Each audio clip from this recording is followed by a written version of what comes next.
Friends, power grid अपना invite, अब invite यानी शादी या कोई फंक्शन का इनवाइट नहीं, इनवाइट यानी इंफ्रास्ट्रक्चर इन्वेस्टमेंट ट्रस्ट का आईपीओ लेके आ रहा है।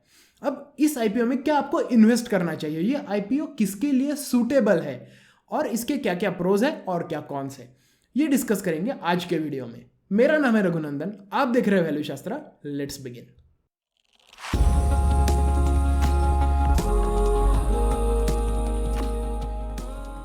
बिफोर डाइविंग डीप, कुछ इंपॉर्टेंट डेट्स और इंफॉर्मेशन इस आईपीओ के बारे में जान लेते हैं। फर्स्ट, ये ओपन हुआ अप्रैल 29 को and it is going to close on May 3 यानी कल। इसका जो लॉट साइज है दैट इज 1100 शेयर्स। अब लॉट साइज क्या है, आईपीओ क्या होता है, उसमें अप्लाई कैसे करते हैं, ये सारी बातों के लिए हमने एक डेडिकेटेड वीडियो बनाया है जो मैं आई बटन में लिंक कर दूंगा, वो आप जरूर देखें। गोइंग फॉरवर्ड, बिकॉज इसका लॉट साइज 1100 शेयर्स का है और आईपीओ प्राइस 99 to 100 रुपीज का है, इसका मिनिमम इन्वेस्टमेंट आ जाता है 1,10,000 रुपए का, which is higher than your regular IPOs. So अब ये इनवाइट यानी इंफ्रास्ट्रक्चर इन्वेस्टमेंट ट्रस्ट होता क्या है, चलिए इसका एक डेफिनेशन देखते हैं। इंफ्रास्ट्रक्चर इन्वेस्टमेंट ट्रस्ट एक म्यूचुअल फंड की तरह होता है जहां पर आप डायरेक्ट इन्वेस्ट करते हैं small amount of money into infrastructure. अब इंफ्रास्ट्रक्चर क्या होता है, रोड्स होते हैं, डैम्स होते हैं, ट्रांसमिशन लाइंस होती है, ऐसी बहुत सारी पब्लिक यूटिलिटी के लिए जो गवर्नमेंट कंस्ट्रक्शन करता है that is called as infrastructure. और इस इनवाइट यानी इस ट्रस्ट के थ्रू आप ट्रांसमिशन लाइंस में इन्वेस्ट करने वाले हैं which are operated by Power Grid Corporation of India Limited. Now you are looking at the structure of this invite. Structure में there are various components, but सबसे important components कौन से हैं? Sponsor, project manager, investment manager, assets, trustees and आप और मेरे जैसे public unit holders. Let's have a closer look at each one of them. First is sponsor. Sponsor यानी वो कंपनी जो ये IPO लाती है, the promoter. After this IPO उनके पास रहेगा 15% of this invite, ownership of this invite, and 85% ownership रहेगा पब्लिक यूनिट होल्डर्स के पास। उनका दो फंक्शंस है यहाँ पे, first is investment management, second is project management. अब project management power grid directly करता है because they have a good experience of managing these kind of projects. But for investment management यानी क्या कि कहाँ से पैसा आने वाला है, कैसे डिस्ट्रीब्यूट करना है, किसको फीस पे करना है, ऑल दिस थिंग्स, उसके लिए उन्होंने एक और अपनी सब्सिडरी निकाली है। It is 100% wholly owned subsidiary of Power Grid and it is called as PUTL। At the time of IPO इनके पास ये 5 एसेट्स होने वाले हैं। इन एसेट्स में कुछ कॉमन वर्ड्स जैसे आपको दिख रहे हैं, for example P and TL। So P stands for power Grid and TL stands for transmission limited. अब जो बाकी के अल्फाबेट्स है, those are the names of the locations. For example, V is Vizag, K is Kalamba, W is Varora, P is Parli and J is Jabalpur. Because अभी सिर्फ 5 ही assets है and अभी IPO आने वाला है, that is why these are called as initial portfolio assets. And in initial portfolio assets की 74% ownership होगी trust के पास and 26% ownership होगी पावर ग्रिड के पास। Last parts of the puzzle, public unit holders and trustees. Public unit holders यानी आप और मेरे जैसे लोग, जैसे मैंने बताया कि हमारे पास रहेगा 85% of the ownership of the trust, not Power Grid but the trust, the InvIT. And trustee mandatorily appoint करने होते हैं हर इनवाइट में। अब ये मैंडेट किसने दिया, तो ये मैंडेट दिया है सेबी ने। एंड बिकॉज ये हमें ट्रस्टीशिप सर्विसेज प्रोवाइड कर रहे हैं, हमारी ट्रस्ट को, इस इनवाइट को, इन्हें कुछ फीस भी पे करनी पड़ती है per year. This is how the whole invite thing works.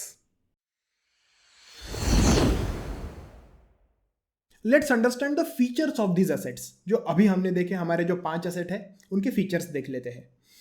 As of December 31st, 2020, यहाँ पे 39 ट्रांसमिशन लाइन्स है and overall which makes 6,398 circuit kilometres of transmission lines. Total ये होता है 9,630 मेगावोल्ट एम्पियर्स का। Average remaining life in assets की है 32 years, which is a quite long time horizon. मतलब आगे 32 ईयर्स में मिनिमम मेंटेनेंस पे ये लाइन्स अच्छे से काम करेंगी। उसके बाद भी अगर रिक्वायर्ड मेंटेनेंस कैरी आउट हुआ तो इनकी लाइफ 50 ईयर्स तक हो सकती है। आल्सो यहाँ पर एक और इम्पॉर्टेंट बात आ जाती है कि ये जो ट्रांसमिशन लाइन्स है उनका कॉन्ट्रैक्ट होता है 35 साल का। दैट इज वाई ऐसा नहीं हो सकता कि इन ट्रांसमिशन लाइन्स का जो रेंट है वो इन्हें ना मिले। States are already under the obligation to pay the rent, और वो भी ऐसा नहीं है कि उन्होंने फॉर एग्जाम्पल 1 किलोवाट ही यूज़ किया या 1 किलोवाट ही पावर ट्रांसमिट किया तो उतना ही पैसा पे करेंगे। ऑलरेडी कॉन्ट्रैक्ट में बोला हुआ है उतना अमाउंट पे करना ही है, चाहे वो स्टेट गवर्नमेंट यूज करे या ना करे। So which makes these cash flows, which makes these payments very very predictable. Depending on current agreements हम ये कह सकते हैं कि इस इनविट का जो यील्ड है, अब यील्ड का मतलब क्या हुआ, आपका जो एनुअल पेमेंट आने वाला है डिवाइड बाय आपने जो पैसा पे किया है, वो आ जाता है अराउंड 8% to 9% के बीच में। अब ये तो सारे हो गए प्रोज, पर क्या इसके कोई कॉन्स भी है? जी हाँ, जरूर है। Let's see. सबसे पहले तो आ जाता है कि ये न्यूली सेटल्ड ट्रस्ट है, इसका कोई पीछे ट्रैक रिकॉर्ड हमें पता नहीं है, जैसे कि मोस्ट ऑफ द आईपीओज की केस में होता है। नई कंपनी होती है, ट्रैक रिकॉर्ड नहीं होता। सेकंड, अगर ये इन सारे ट्रांसमिशन लाइंस को अच्छे से ऑपरेट ना कर पाए, अच्छे से इनका रेगुलर मेंटेनेंस ना कर पाए, तो डाउन टाइम बढ़ सकता है, जिस केस में इनके पेमेंट्स रुक सकते हैं। एंड फाइनली अगर पेमेंट डिले होते हैं तो आपको भी उतने रिटर्न्स ना मिल पाए।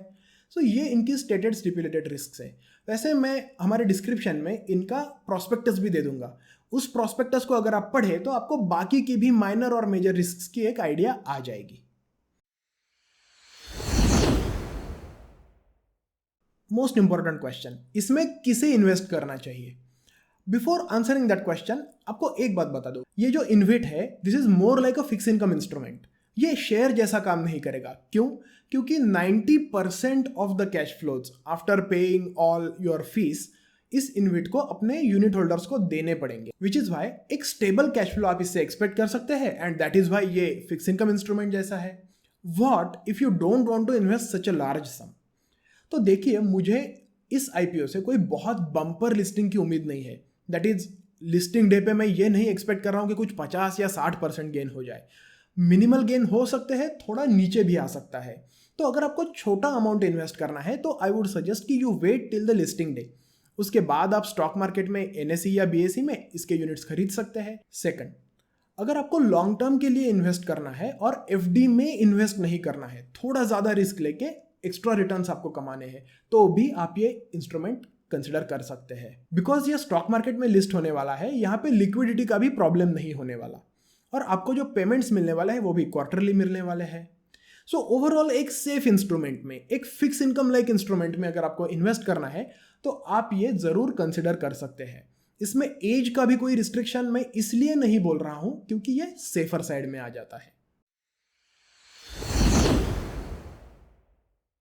फ्रेंड्स, ये तो था इस इन्विट का एक introduction, but would you like to go in depth of this InvIT, या ऐसे ही आईपीओज जहां पे मैं कोई एक फाइनेंशियल मॉडल बनाऊं, आपको detail line item by line item सारी चीजें समझाऊं, उसका वैल्यूएशन आपको समझाऊं? Would you be interested in that? Please let me know in the comments.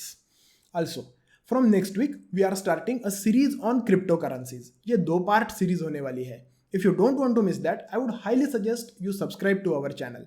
इस वीडियो को एक लाइक दे, कमेंट में आपके विचार हमें जरूर बताएं, और हमारे चैनल को आपके फ्रेंड्स के साथ शेयर जरूर करें। Till next time, stay healthy, stay happy and keep investing. Bye bye.